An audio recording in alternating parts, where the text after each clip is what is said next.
Sa kaugnay pa ring balita, hindi pa rin nagbabago ang posisyon ni Pangulong Ferdinand Marcos Jr. sa Senate Bill No. 1979 o ang Adolescent Pregnancy Prevention Bill, kahit pa inalis ang ilang probisyon sa Comprehensive Sexual Education.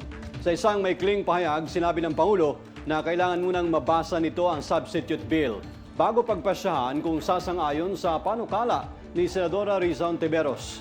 Dahil sa matinding pagtutol ng Presidente sa panukala at sa pag-aalala na inilutang ng ilang grupo, 7 senador ang nag-withdraw ng suporta sa panukalang batas. Matatandang inihayag ni Pangulong Marcos Jr. nitong Lunes na hindi nito pipirmahan, bagkos ibibito niya sakaling pumasa ang panukalang batas. Dahil ito niya ay katawa-tawa at kasuklam-suklam dahil sa maling representasyon sa kung ano ang dapat na malaman sa sexual education na ituturo sa mga bata.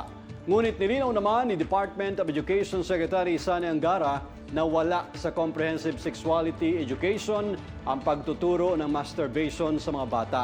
Matatandaang naaalarma ang ilang advocacy group kaugnay sa issue na ito upang maiwasan ang teen pregnancy.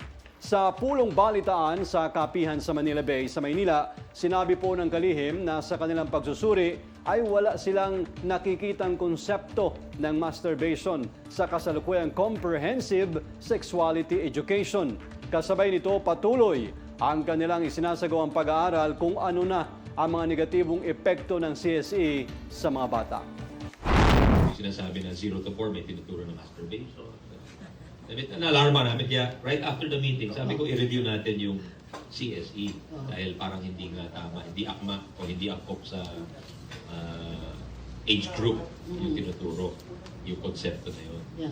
So, yung chinek namin, wala naman palang gano'n. So, but nonetheless, given what's happened, yung mga pangyayari na yun, talagang i-review namin yung CSE.